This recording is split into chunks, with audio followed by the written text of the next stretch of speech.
Hey guys, to help Around the Forums host the website and travel, we've introduced a universal service fee for in-depth coverage, including this video. The goal is to be transparent and unbiased. This is not an endorsement. It's a privilege to serve you. Let's get into it. Hey, what's going on, guys? So I am here with the Uniro FAT all-wheel drive. Pretty cool because it's got all-wheel drive. So I'm actually checking out this bike along with the other one, the FAT-AWD, which is the Bafang 1000 watt mid-drive motor. This one has two motors. It's got one on the front wheel, one on the back wheel. So let's go ahead and check it out. So what we've got here is a bike that has a lot of really cool accessories for commuting, which is a rather interesting choice given the rest of the equipment. So it's a fat tire bike, so it has 26x4 tires. That's a 4-inch width on the tire. Something like that is really good for loose terrain. That's why I brought it here instead of on the road, is because it does better in snow, sand, or maybe even some loose mud. It does pretty good. That's kind of what these fat tires are for. They're very interesting when you go to steer. They kind of have a learning curve when you're on the road, but nothing you can't overcome. But they can access a lot of new areas and even seasons that other bikes couldn't. So that's kind of a little recap on fat tires and what's good about them. Anyways, it comes, these 26x4-inch tires are on this rim here with the punch outs. These punch outs are for weight, which is kind of nice. 13 gauge spokes going into the the front motor.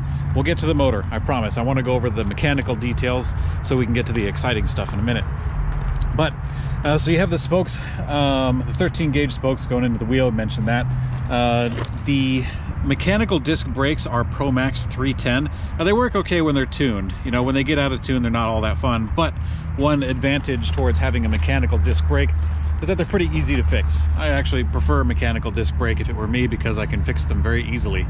Whereas with the hydraulic ones, you kind of got to go through a little bit of extra. Hydraulic are awesome. They're really awesome. They last a very long time, but I don't know. I kind of like to fiddle with things every now and again.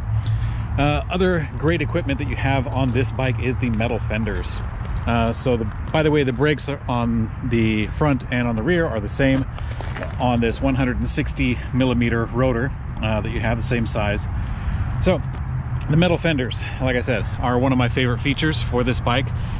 Like I said, it's kind of a strange choice to have on a fat tire bike, because usually with a fat tire bike, they're kind of tailored for off-road or even hunting in some cases, which this bike is totally capable of doing, especially with the two motors. It can access a lot of different terrain that another electric bike would kind of get stuck in. So it's capable, but having the commuting accessories on there kind of speaks to me because that's what I would do if I had this bike. I don't know if I'd really go hunting all that often, but I totally would use this in the snow commuting in Salt Lake City. So these accessories are something that's kind of near and dear to my heart, if you want to call it that. But the fenders are made of metal, and I like that a lot. That's my preference, to have metal fenders, and they are painted, you know, with the rest of the bike black. Hope you like black, because that's the color it comes in. Also on this bike you have the rear rack, which is great because you can mount panniers on the tippy top or on the pannier rail here, depending on what size of bags you have. It can fit quite a few different ones, which is pretty good. The rear light, this rear light, actually, even though it's totally looks aftermarket, this came with the bicycle. So that's kind of neat.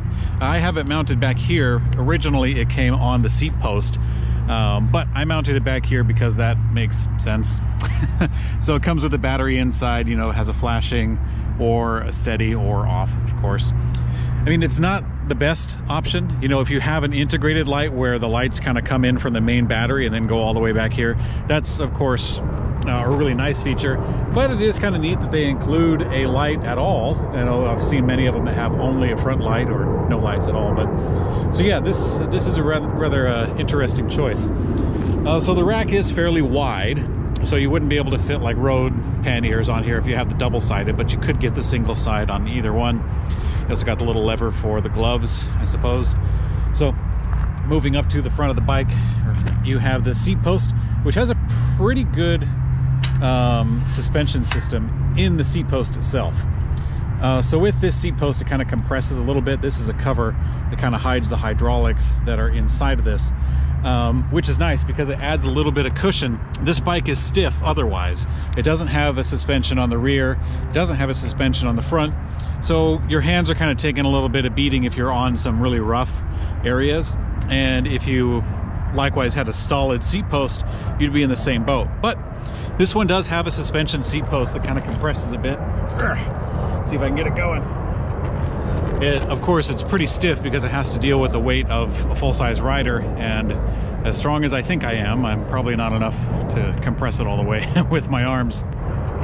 So you do have kind of a low step here. This angle is pretty popular on a lot of mountain bikes, especially where you have it kind of come down and then it angles in rather than just a straight bar from a higher position.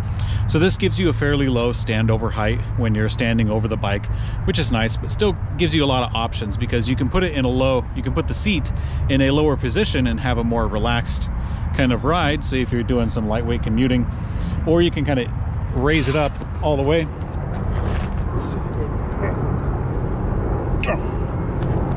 Or you can raise it up and still have a fairly low standover height, raise it up and put the body position a little more forward if you wanted to. So down here you also have the 170mm cranks with a metal Wilgo pedal with the reflectors built into them. Pretty standard issue. This bike does include a kickstand right here in the middle of the bike, which is, you know, pretty nice. It's an adjustable kickstand, so if you have some other considerations, if you want to put it somewhere, you can adjust that too on the fly. You also have the 48-volt 10-amp-hour lithium-ion battery that is packaged in here with a locking mechanism. So of course you put the key in there to twist it out, remove the battery, and off you go. Battery also does include a power switch on it to see the battery level wherever you're at, and we'll get more into the electric system in a bit. The chain ring up front has 46 teeth on it. I counted them myself. Kind of has a larger chain or a larger tooth count so that you can get a little bit of extra torque when you're using the 7-speed gearing back here. Does have a Shimano Altus for the derailleur as well as up front on the indexer. Has a little trigger and a thumb indexer. You also can see the cadence-based pedal assist is right here behind the cranks. So you got the magnets back there. I didn't count, but I'm gonna say, what is that? About 12 magnets or so right here on this disc. So that's what enables you to get the pedal assist that gets the electric system moving as you pedal. And again, more detail in a minute. Coming up to the cockpit area, you do have a fairly basic set of brakes. These are some Whooshing brand brakes that have an electric cutoff signal inside of the housing here. So that means that when you pull on the brakes, there's actually a little electric system in here that gets disconnected as you pull it, and that will send a signal to the motor to stop giving any power so that you're never, you know, battling the two, one against the other, brakes and motor. Also up front, you have a brake on the opposite side. Some pretty simple grips. These are kind of like some grips that are kind of textured on there with a little bit of tension. That's about it. Nothing too terribly fancy. But you do have this light. So this light right here is wired into the main battery pack through this little wire loom here. And that's pretty nice. It does have a integrated front headlight, so you do get that. The fork itself is an aluminum fork, and it's wider to accommodate the extra width of the tires, but it is solid, you know, and that's okay, because when you have a bike like this, it's really really a very interesting experience when you're already putting the motor through it. So that might be something else to consider. You do have a solid fork up front, but that's likely in response to having a motor in the front. I'm not entirely sure. I'm not a designer of electric bikes, but I presume that having a motor and having the propulsion system up in the front of the bike would kind of complicate things. So I'm sure that's probably why they chose to have a solid fork, is to kind of keep things simple. And you know what, it's okay. Given the lower riding position, you can kind of relax your body a little bit and take less stress off of putting your hands on the pedals. So I think it's a good choice, is my guess. Okay, so that's the mechanical system. Let's talk about the electric system, my favorite part. All right, so some of the basics. We kind of mentioned the 48-volt 10-amp-hour battery right here with the locking mechanism. That's pretty cool. Got your pedal assist down here in the bottom bracket area with the cadence-based pedal assist. That counts how many rotations the crank is moving and gives out the assistance based on that information. And you have a fairly basic display. I was kind of surprised to see it, but the display has some simple LEDs, your assist mode 1, 2, or 3. That also is in tune with the throttle. So your assistance will go so high when you have it in number 1. Also, your throttle will only go so high when you have it in level 1. When you press level 2, then your pedal assist and your throttle have a higher limitation, and likewise with level 3. This is a class 2 electric bicycle because it goes up to 20 miles an hour and it has the presence of a throttle.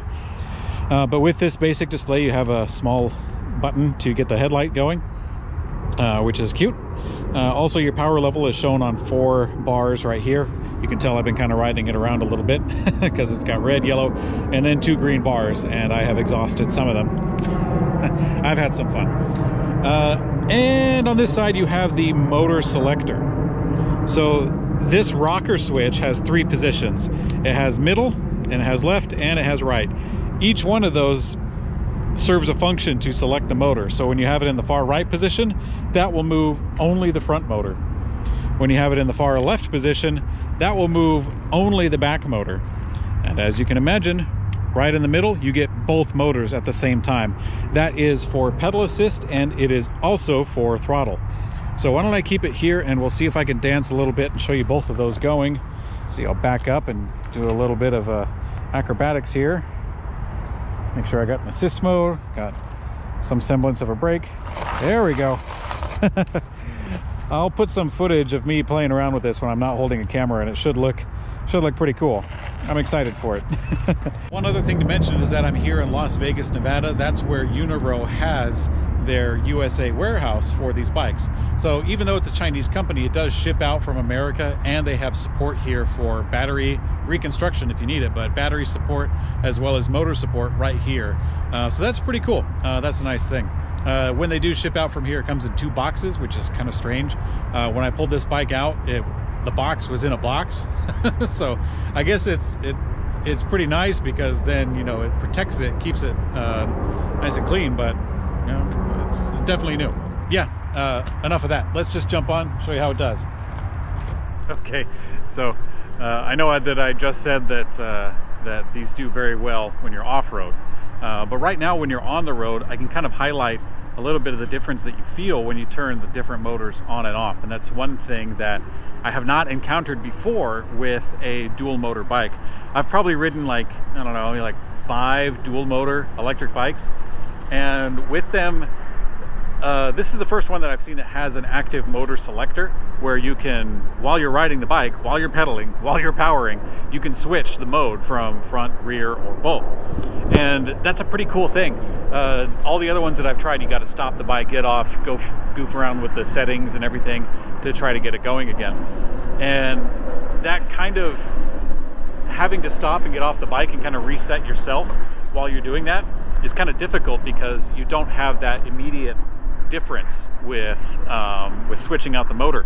Whereas on this one, when you just use your thumb to switch the motor position, then you can feel the difference like immediately. So for example, let's see, I'll put it in the front. So when you have it in the front, it feels kind of, I don't know, like lumbering, I guess I would say, when you only have the front motor on. Like, it's still an electric bike and it still gets going, but it just doesn't feel like it has a whole lot of guts to it. When you switch it to the rear motor only, like I did just now, then it picks up a little bit more predictable. It's still a heavy bike, especially with the weight of the additional motor up front. You still feel like you're almost on a cargo bike or something.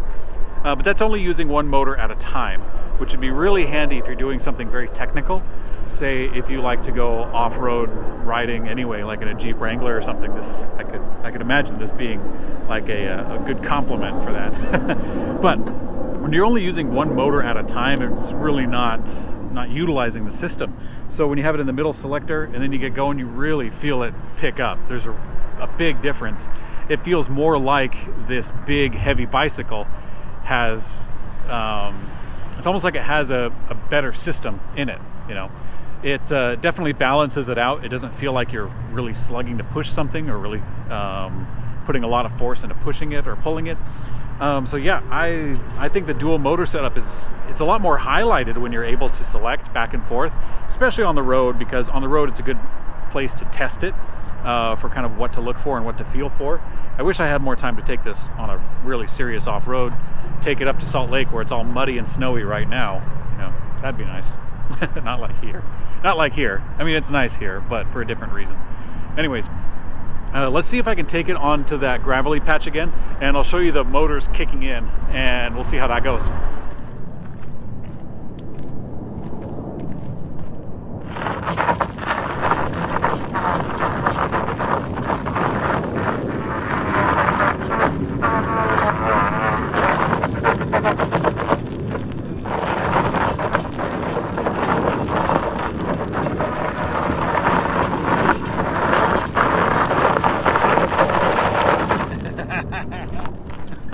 Okay guys, thanks for checking out the review of the FAT all-wheel drive from Uniro. If you want to check out this bike as well as their 1000 watt mid-drive model, the FAT-AWD, you can see that as well as the full specs for this on electricbikereview.com if you haven't been there already. Also, you can participate in the forums for this bike as well as every other brand and bike that we've covered. I'll see you guys there, and ride safe.